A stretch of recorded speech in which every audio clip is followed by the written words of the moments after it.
From the viral hit song Gummo that made him into a star, to getting assaulted by some men at the Florida gym, here is the tragic real-life story about Tekashi 6ix9ine. So how did Tekashi become one of hip-hop's most controversial figures? It all started in the summer of 2017. The American rapper appeared outside a Brooklyn row house to shoot the video that would make him famous, and eventually ruin his life. Against the menacing strains of his viral song Gummo, he and a crowd of men in red bandanas danced, made cryptic symbols with their hands, and waved guns. And that was when the Brooklyn singer captured America's attention. Tekashi 6ix9ine's real name is Daniel Hernandez, and he hails from Brooklyn. To fans, the 26-year-old singer is known for his aggressive rapping style, and to others, he's best recognized by his obscene face tattoos and unique rainbow-colored hair. The hip-hop supervillain boasts nearly 10 million monthly listeners on Spotify, owing to his song Trolls featuring Nicki Minaj. He also held the top spot on the Billboard chart for 1 week. Despite winning the heart of millions with his music, 6ix9ine has often found himself in feuds with celebrities. He has occasionally been kicked out of places for rowdy and questionable behavior,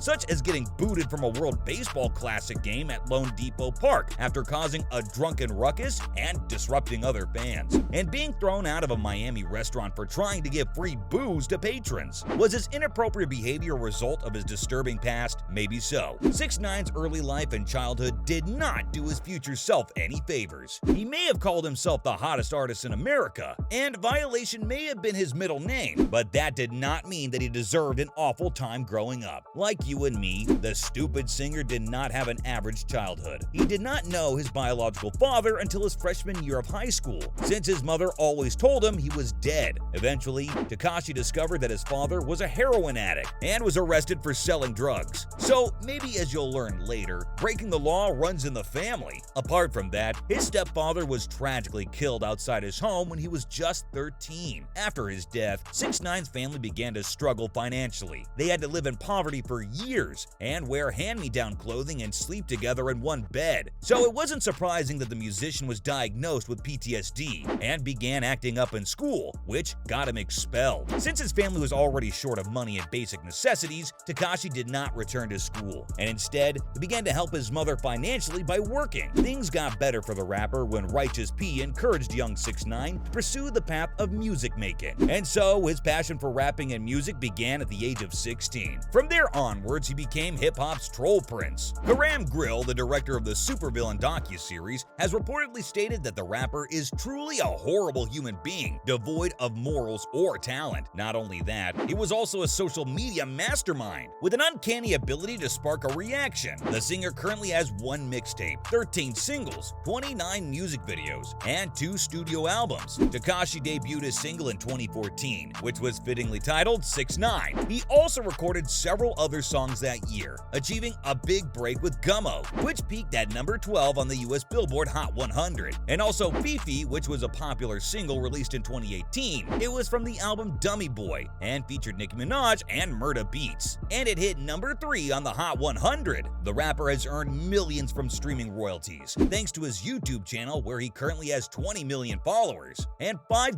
billion video views. He might have been famous, but anyone's first reaction with him on social media was always negative. The notorious criminal informant would find someone online, leave nasty comments, and dare them to fight him. Eventually, his thirst for clout led him straight to prison. Yep, I'm talking about the 9 Trey Bloods arrest and trial. A criminal case was lodged against 11 alleged members and associates of the street gang 9 Trey Gangsters. This violent gang had terrorized New York City for a number of years, and as it turns out, the case included rapper 6ix9ine and his associate Shotty as defendants. In 2019, the Brooklyn rapper was sentenced to 2 years in prison for his role in the gang. Initially, the 26-year-old was facing decades in prison on racketeering and other charges. He was also involved in other activities, which included carrying a firearm and a dangerous weapon, robbery, and attempted murder. According to the prosecution, 6ix9ine planned a shooting that injured an innocent bystander. The rapper pled guilty to 9 charges, which resulted in him facing 47 years in prison. The judge called this action unprecedented,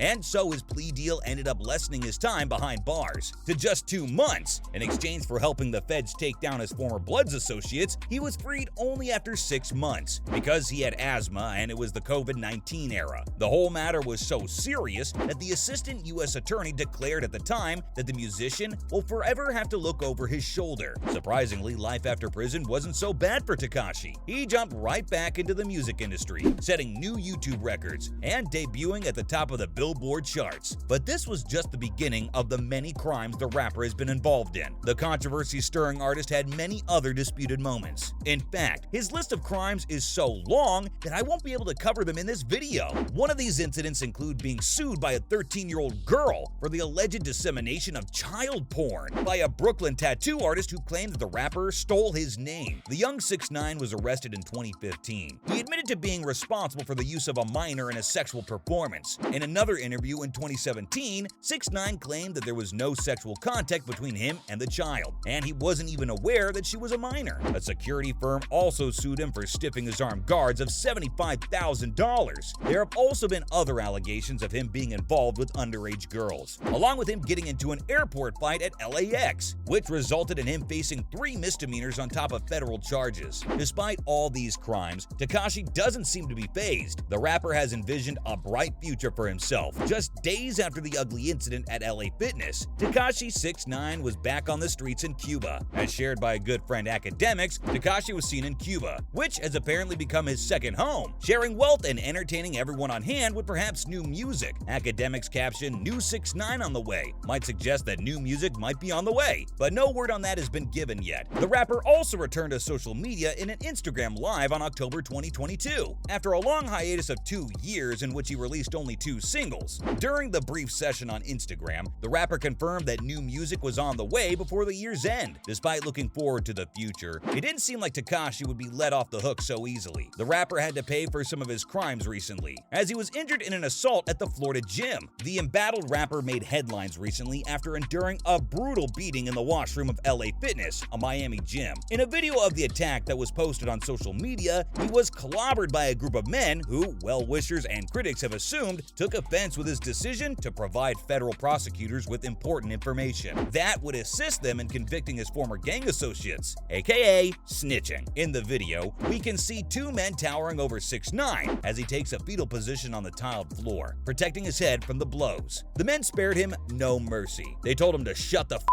as one of them punched his head and the other kicked his stomach. The battered rapper was then seen walking out of the restroom with a bloodied face as he hobbled towards the exit of the workout studio. 6ix9ine's attorney told TMZ that he wasn't accompanied by a security detail at the time. EMS and police were reportedly called, and the stupid singer was rushed to a hospital in an ambulance, as his ribs, back, and jaw were injured, according to the outlet. While it's unclear why the men ostensibly targeted Tekashi, some believe that they were motivated by the rapper's reputation as a snitch. When back in 2019, 6ix9ine pleaded guilty to racketeering and firearms charges on basis of a plea agreement, which promised him a lesser sentence if he agreed to testify against his crew. From getting assaulted by some men at the Florida gym to the viral hit song Gummo that made him a star, this was the tragic real-life story about Tekashi 6ix9ine.